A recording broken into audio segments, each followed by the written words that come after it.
Am I my brother's keeper, huh? You know what happened to it. It became my people's keeper. A moment of information, impartation, and inspiration to uplift, encourage, and most importantly, empower. So am I my brother's keeper? Yes. Am I my sister's keeper? Yes. Oh yes, I am my people's keeper.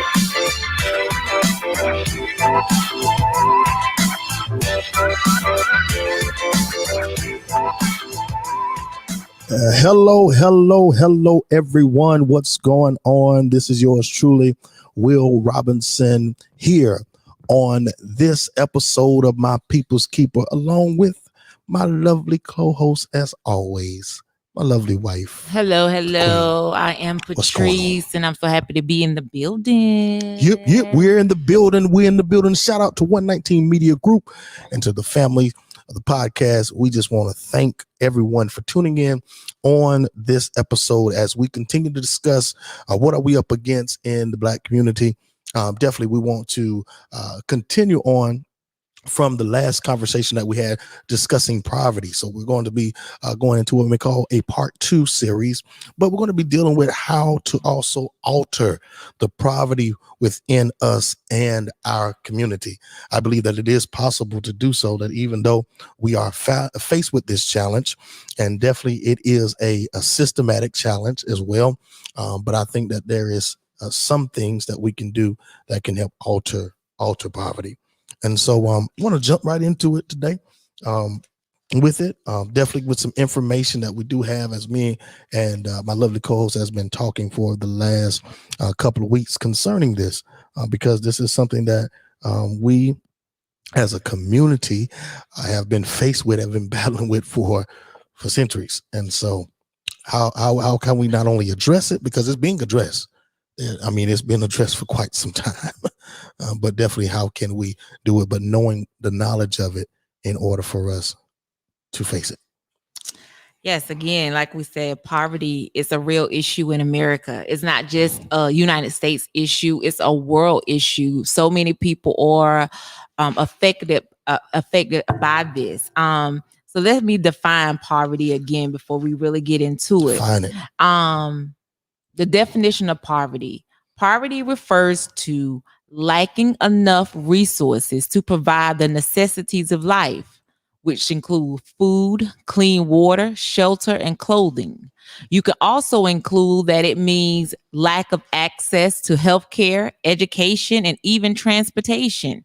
So many people face this challenge. As it relates to transportation, what I would say, if you are in the rural area, you are mostly affected when it comes to transportation. Yes. Because urban areas, we do have the bus line, Uber, and all of those forms of transportation. Yeah. Those forms of transportation that people can use, but the rural area somewhat suffers more when it comes to the transportation part of it. So let's look at poverty. Yes, it's an issue. Do we think it can be addressed? I mean, change, it can be, but will it be? Because if it's addressed or if it's fixed, then so many people loses money. A lot of businesses will go out of business or whatever, right, because I think it's a business to keep people in poverty. So we capitalize off of poverty. That's pretty much what we're saying. And then when we look at the government itself, I mean, what they provide, it sustains, I believe, the economical poverty that we're in order to continue the benefits of those that are in power. I mean, it's as simple as that. There's so many programs and so many organizations that are available for those that are struggling, that are dealing with transportation issues, that are dealing with healthcare issues, that are dealing with so many different defined issues that men, women, and children are facing when it comes down to poverty. And I think we get to the point of talking about how to alter it, and it pretty much starting within us. There has to be a sense of not only the delivery of it, because what I found out, man, is that some people are too prideful to accept the assistance and the help that's being provided to them. And again, some people don't even know that they're really in poverty.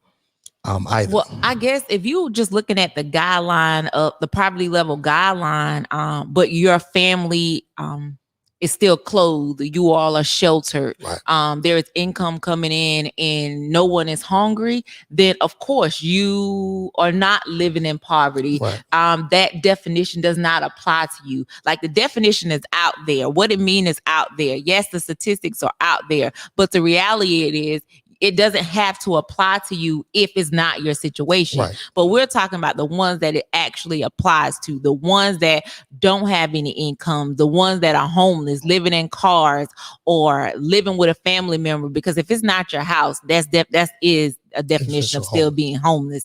The ones that are just suffering, there are so many people, children and seniors are the most effective population when it comes to poverty. And when you look over the 2020, when we look over the whole pandemic and children had to stay home because of COVID-19 and different things, so many kids starved even more because they utilized the educational system to eat lunch, eat breakfast. Like, kids come to school just hungry.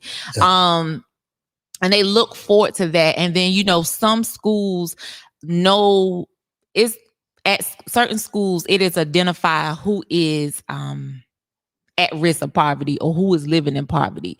And so those kids get little special bags. Some schools have made it a way to try to get everybody to take one of those bags so no one would stand out. But initially, when it started, certain people receive a backpack to take home, and that backpack consists of different snacks, food items that child can use to get through the weekend, because the breakfast and lunch is how they survive. And this poverty, when another way that we know that it's constantly increasing, because a lot of things have increased. You still have families with no income, but you also have, so therefore there's an increase in unemployment, but also food pantry uses have increased as well. So people who normally just use food pantries to donate are now using those to have dinner for home. So definitely, this is an issue. We talked last week about one thing that South Carolina can do, and some across the world, one of the ways to help with it is increase minimum wage. Just increase that. That's one example of it will give people more income, but also another thing, we need to create more jobs. Well, you know what? I mean, where we at right now in this present moment, and how there are people that don't want to work. Well, so I'm starting to understand. So I put a post out there on Facebook, and so I eat out a lot, right? So me and my kids were going to get something to eat for the family, and we went to Waffle House. They were closed, which is normally a 24-hour establishment. They were closed because no workers came to work. Then we tried the Zaxby's. The line was wrapped around the building, and it has been like this for at least the past months. And so the line, they were so busy in line and on the inside, and some places have closed the inside and just doing the drive-through because they don't have enough staff. So you have about 3 people inside, one on the register, one on the grill, and one that's trying to run both to make sure it flows, because people either called out or not going to work. So I went to the Waffle House and I was like, y'all closed, how? And it was like, nobody came to work. People are calling out. Okay. So what I found out is the unemployment money, with the unemployment benefits that people are receiving, the extra money is much more than the $725 that they're making. So a lot of people are not working so they can get the unemployment benefits because they benefit from that more. Now you can agree to disagree that, they shouldn't do that. And South Carolina governor had decided to go ahead and just sign and not allow the money to continue after June 30th. So people probably will go back to work after that. But the reason why most people stopped working was to make sure, was to get what works best for them. And what works best for them was getting the unemployment. So, hey, you have to do what you got to do, and I get it. But I see so many signs now where these fast food establishments are hiring, but will that change after June 30th? Will people go back to work? When they do go back to work, because of those establishments having to experience the loss of staff, will it change them? Will they do increase on minimum wage without it being an official thing? Like, will they raise salaries because they saw how how would they were affected? Yeah. Now, and again, we're not just talking about even the restaurant. I was again at an establishment yesterday that deals with pretty much plant workers, assembly lines that work with steel and work with lumber, those different types of jobs, plant jobs as we would call them. They're people that are not working, calling out on that or quitting there as well. So it's not just affecting the restaurant industry; it's also affecting that industry as well. But then here's the thing that we were talking about this as well. It's also pretty much not based upon also the establishment itself. Not more so what the government has put in place as relates to what minimum wage is and the guidelines, because truth of the matter is, oftentimes when you go into certain establishments, they do give you a little bit more than what the actual minimum wage is in the state of South Carolina. So again, we're just talking about, again, yes, increasing of wages, but also the management of those wages as well to help offset this system of poverty. But then again, like you said, we're talking more so the focus not for the people whose needs are met. Again, we're talking about the people who have clothes, who have food to eat. Your needs are met. Yes, you're not rich. Yes, you don't have, you don't own the company, but you know how to manage what you have to be able to have in order for your needs to be met. But we're talking about the people whose needs are not met, on a day-to-day basis. When we go be talking about the children, we're talking about even the percentage of that. Matter of fact, we're going to just give these facts right here. Children in poverty. In 2018, 16.2% of all children, 11.9 million kids lived in poverty in the United States of America. That's almost 1 in every 6 children. In 2015, the National Center of Family Homelessness analyzed state-level data and found that nationwide 2.5 million children experience homelessness in a year. Okay, so that's we're talking about children in poverty. When we go to even look at, again, whose needs are not being met, when we go to looking at people like seniors in poverty, though the official census data gives seniors a 2018 poverty rate of only 9.7%, the supplemental poverty measure, which accounts for expenses such as the rising cost of healthcare, raises the senior poverty rate to 14.1%. Now that's big when you're talking about baby boomers and those that have worked, especially for the Social Security. Or you're talking about the ones that are on the fixed income that's getting, I guess, Medicaid, Medicare. They're on that fixed income. They may be receiving about $752 a month. So how do you make $752 a month stretch for what if you had a mortgage from when you were working, or what if you had some things, a house, a car, it may be paid off, it may not be paid off, but then you got groceries, and then you got medical expenses, all of that.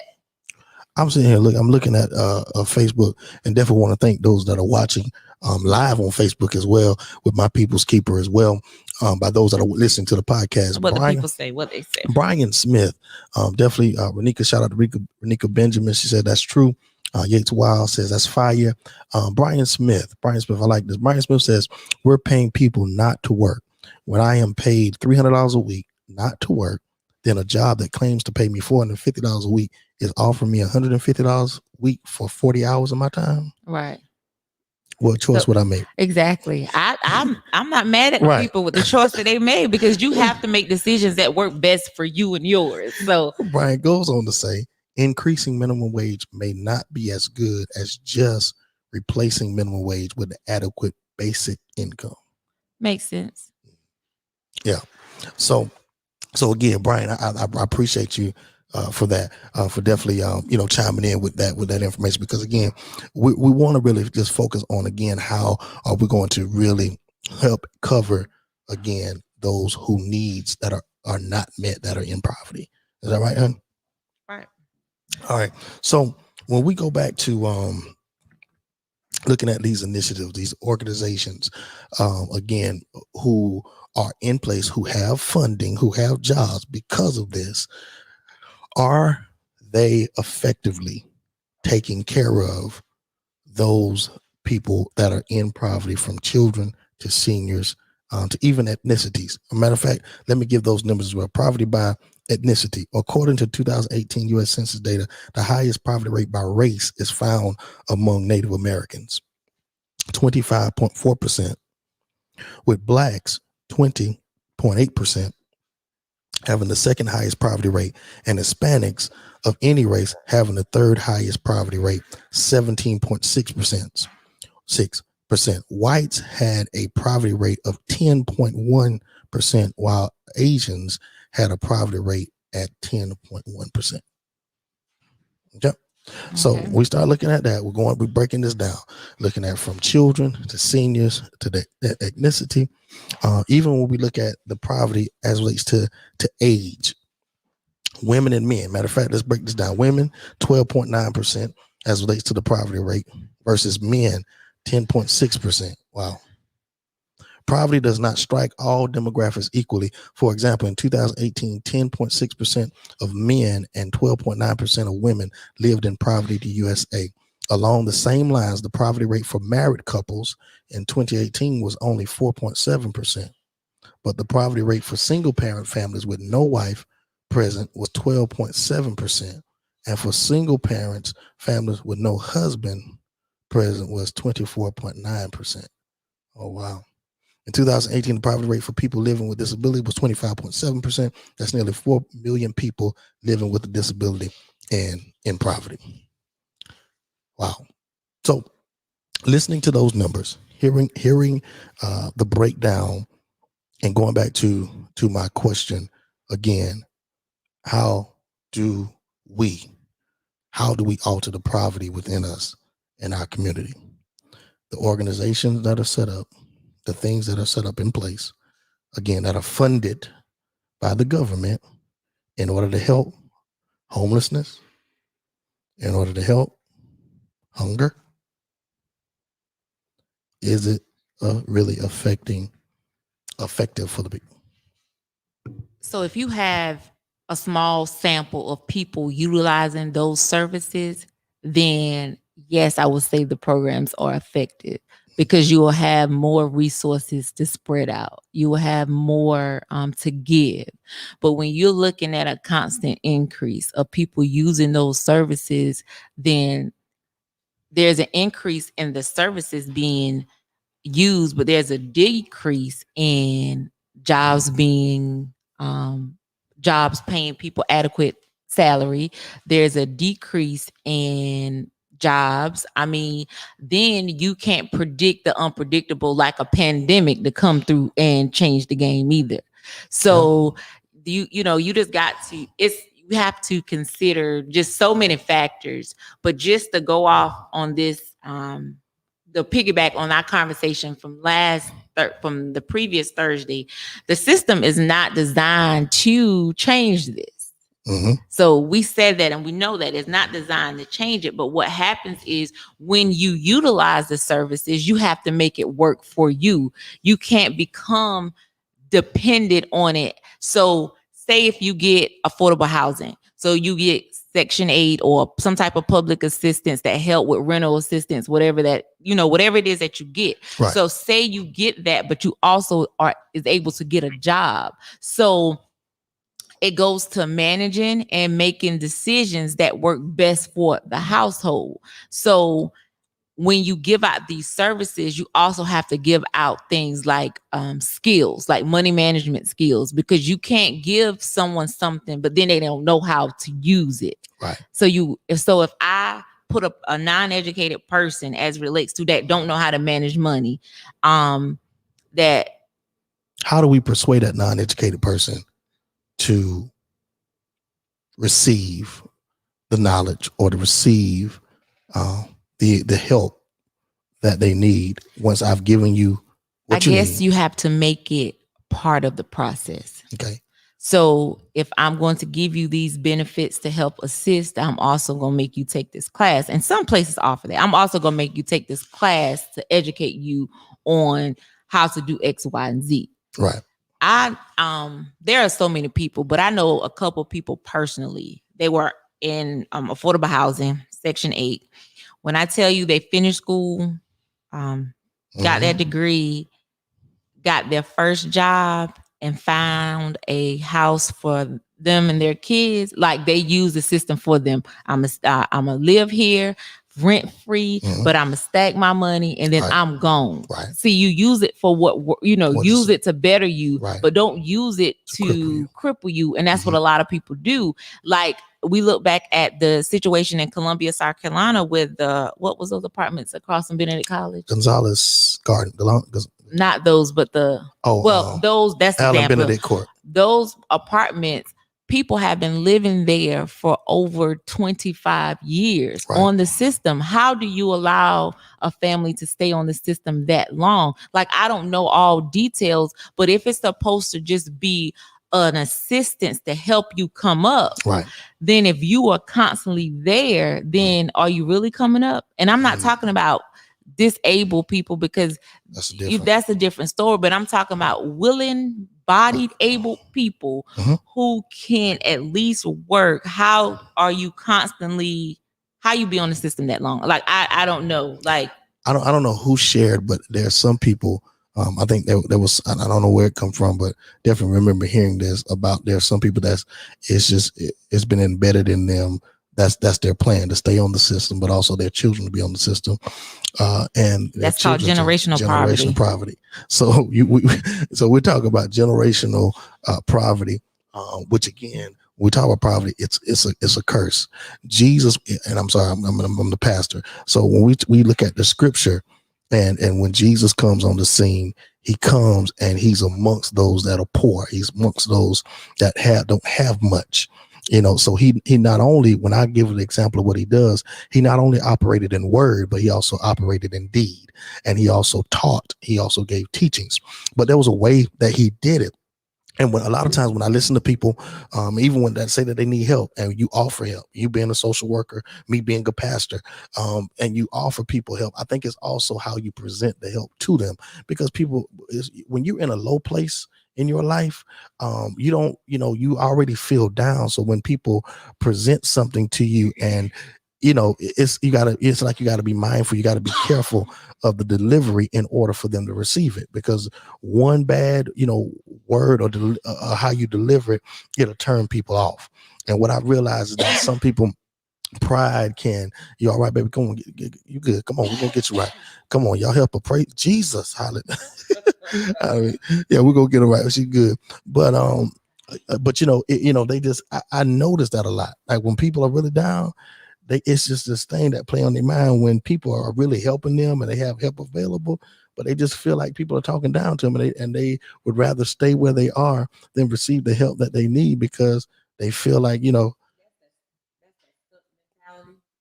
that's that what mentality, baby? Mentality. Say it again. Tell them what it is. That's that stuck mentality. Because what I do know, when you want help and you need help, you would accept help.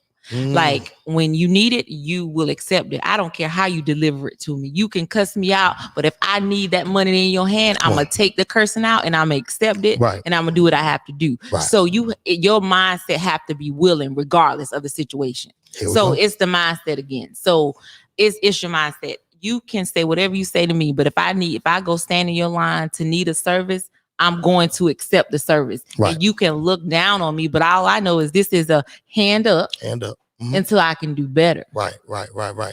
And it's a desire to want to fight. A prime example that I notice, or that I see, thank you so much, that I see or that I know, is when we look at the movie Pursuit of Happiness with Will Smith. Again, this is a man that was determined. He had a dream, he had a vision, very smart, but fell on hard times because, again, when you're going through life in the process, things just happen. But he was determined. I mean, they were homeless, living in a shelter, living in a shelter, washing in the subway. I mean, they were homeless, but he was determined, a will, to find the job. And even though some people are like, well, he could have just took anything, he was determined to get the job that he wanted, that he knew it would work, it would benefit his family. And I definitely get that. And for that particular person's story, it worked for them. But I don't want people, and I'm gonna try to say this. Go ahead, say it right. Say it like you feel it. As I could. Say it like you feel it. So we all have dreams. We all have dreams. We all have goals that we want to accomplish. I want to be a rapper. Go ahead. Just mention. And whatever those goals are, yes, you can set like a vision board. I'm gonna accomplish this first, and then I'm gonna go here. Right. But if the dream is not happening, but each time your family is living on the streets again, you are living back with a cousin, or you have to stay in the shelter, at what point does it tell you, well, let me maybe get this 9 to 5 until I can I can get to my dream? I'm not saying give up on the dream, work on the dream in the spare time, but in the meantime, don't you think it's best that your child or your family be in a safe and secure environment versus living in a shelter? I mean, how you explain that? No, it's not. It's not safe. Definitely, you should right. get a. So but again, I don't think they're thinking. Right, because just thinking you sold out. On the bid. I know if I make it, I'm gonna accomplish this goal. I know if I make it, I'm gonna get that salary. I get that. Right. But do your family have to suffer for you to meet the goal? Because your child is not going to understand why my stomach is growling. Now, you're right. And I know it's a balance, but at what point do you turn off and say, let me go ahead and find something right until my dream, I can still work on this, but it's also about having a plan. So if your goal is to do like the pursuit of happiness for him to work for that company, work for that, like that Monday, Tuesday, I'm gonna go hard on that. But Wednesday, Thursday, and Friday, I need to maybe have to work at this McDonald's or whatever, just so I can get some type of income, just so we can eat, or just something like that. But sometimes people focus on the goals so much till they miss certain things. The current moment. They miss certain things. They just miss certain things. You're frustrated by that. They miss current moments. They miss they miss what we could do now. They miss why we can't go on the trip. Why we can, the lights are off. I got you. Look, I work with the homeless population. In the world of homelessness, when it comes to living on the streets, there is a sense of community. If you don't have that sense of community, you're going to get robbed. You're going to get beaten. You're going to get taken advantage of because you're new. And so I've known so many patients, people that come, they have everything together one day, and about 2 weeks later, where's your stuff? I was robbed. I'm the new face. Right. So, So going back to what we were saying earlier and what you were saying, you got to have a willingness and you got to have a plan. Got to have a plan. You have to have a willingness within you if we're going to change and alter the poverty within us. You've got to have the willingness to want to get out of it. Right. But then you got to have a plan, and not also have a plan, but you got to be able to work on the plan. You got to execute the plan. Right. And you got to get connected to people that already have a plan at times in place, that have already, and even sometimes, again, somebody need to have somebody that's, have to have a testimony, Show me you've been through it. Let me. How I know you ain't. How I know you just talking. You know what I'm saying? Right. But again, that's what my People's Keeper is all about. Letting getting together with people to tell their testimony, to share that, hey, I once was there. I once was, down and out. As the preacher would say, had no peace within. You know what I'm saying? But the master sent a savior. Sent my cousin. Sent this lady. By my house. Sent somebody to help me. Yes. In order for me to get out of the state of mind that I'm in first, because again, goes back to what I was talking about originally, a state of mind.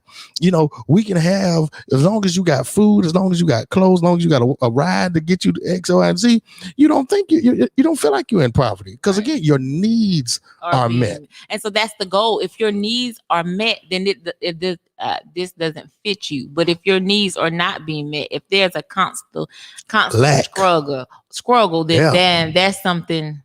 Yeah, that's something we need to work on. That's what we're talking about.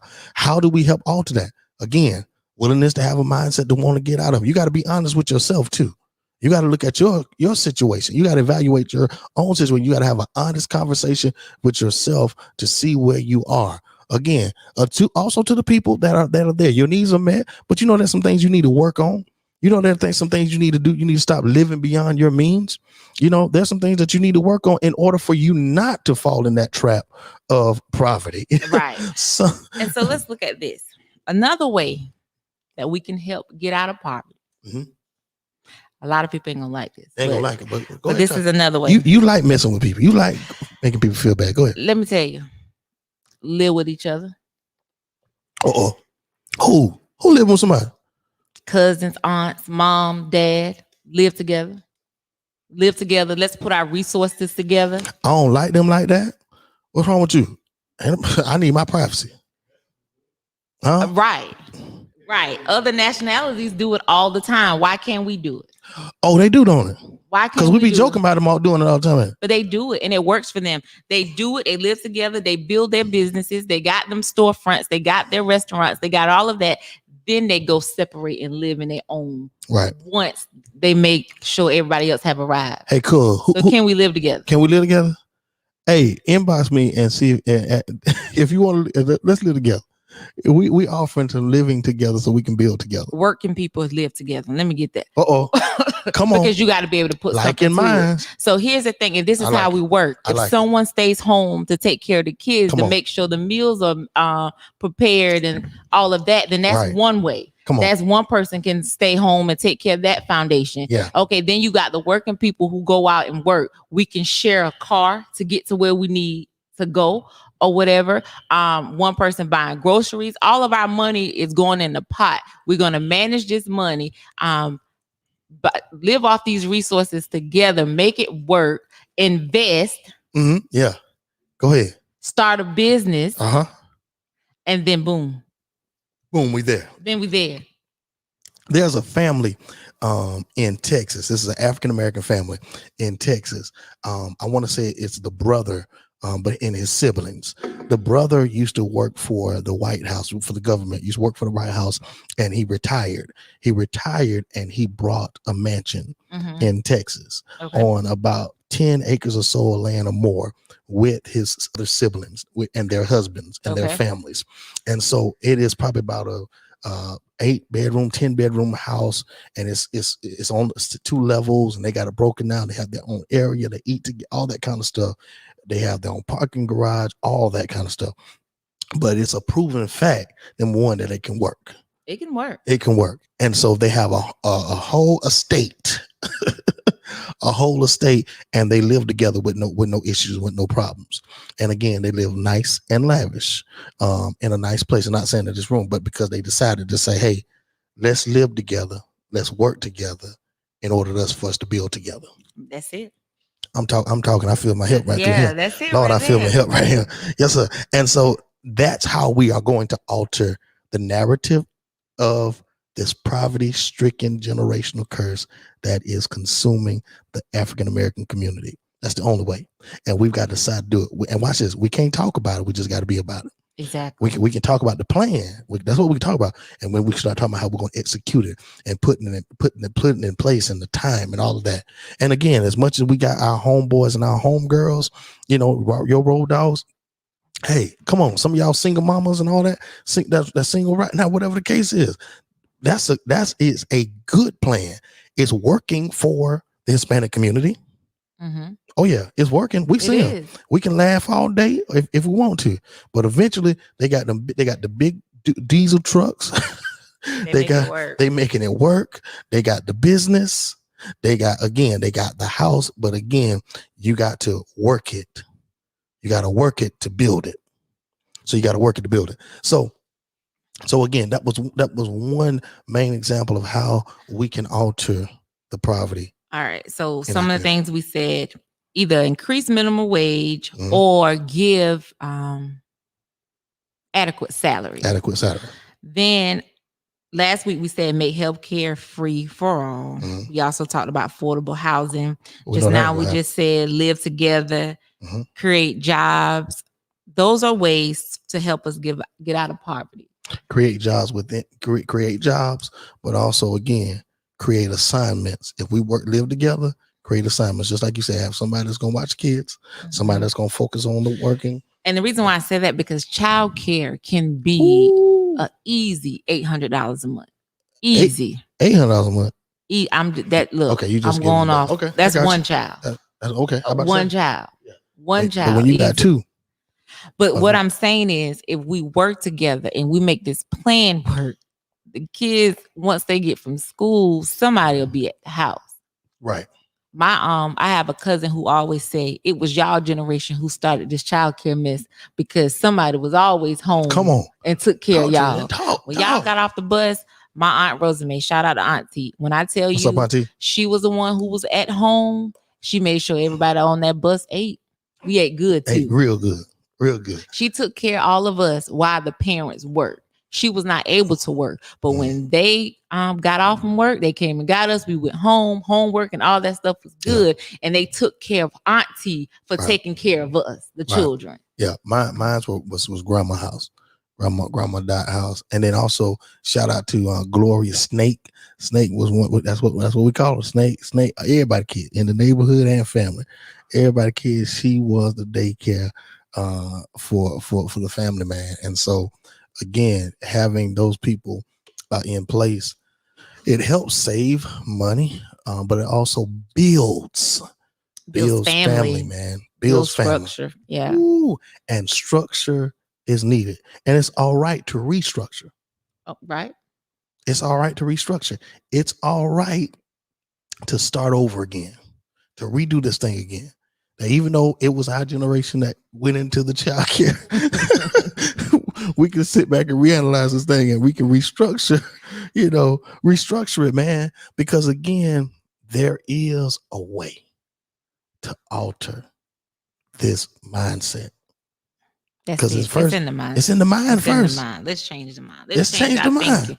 We can work together. Let's change our thinking. Listen, John, watch what he said. I want to use scripture, give y'all the scripture. Luke chapter 3, verse 11 says, John answered, anyone who has 2 shirts should share with the one who has none, and anyone who has food should do the same.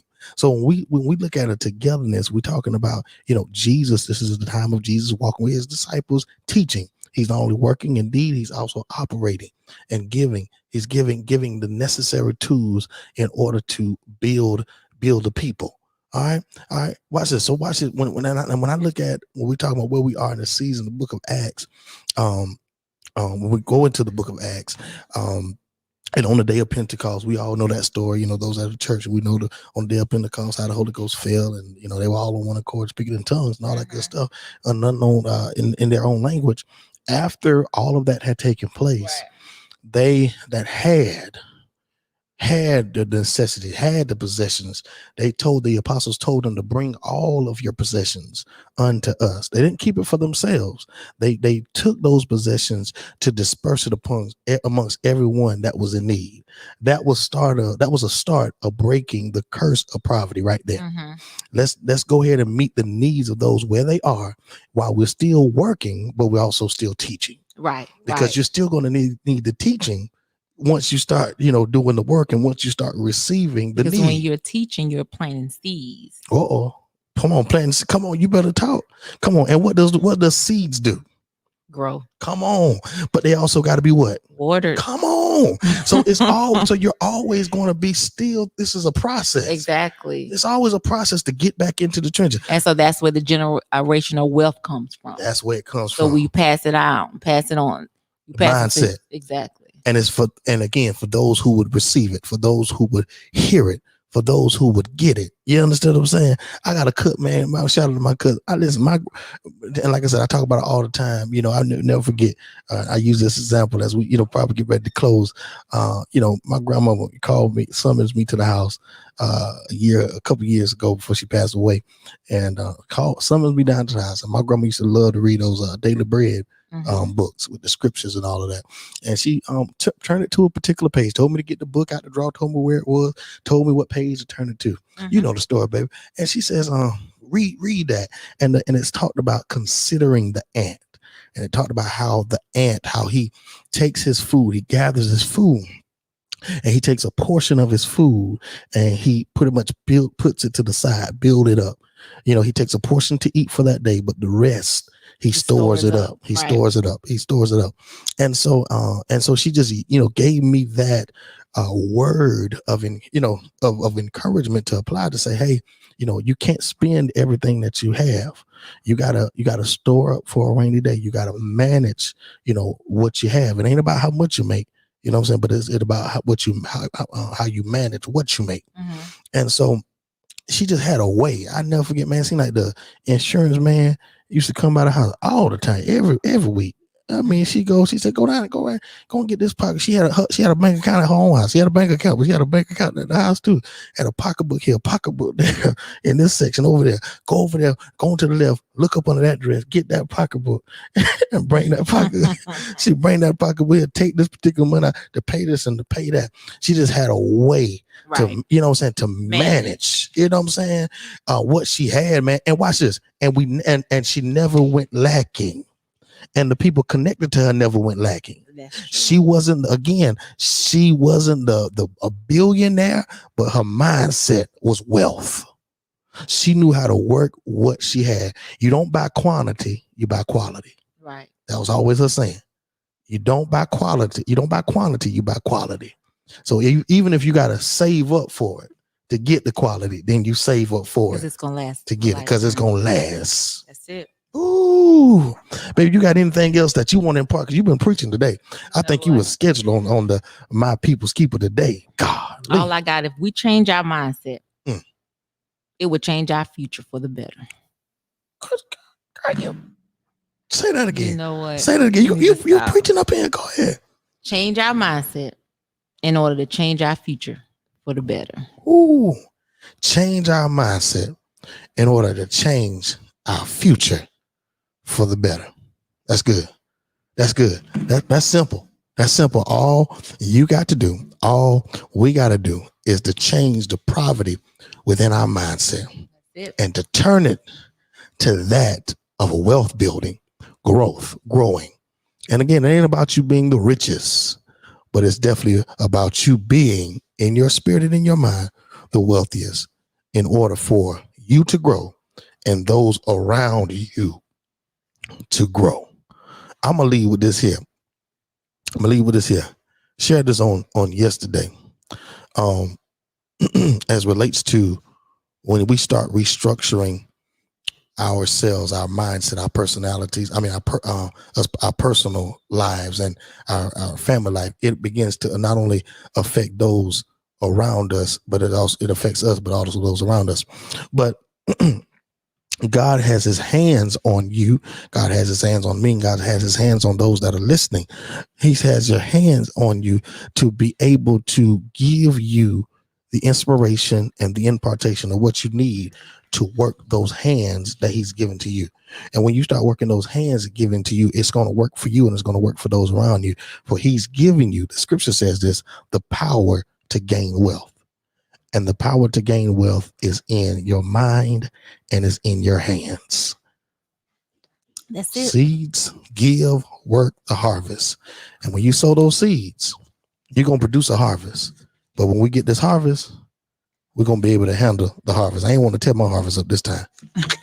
Y'all be blessed. Peace and a bottle of hair grease and all that good stuff. This is My People's Keeper with my lovely wife, Woo, Patrice, let them know. We out. Peace.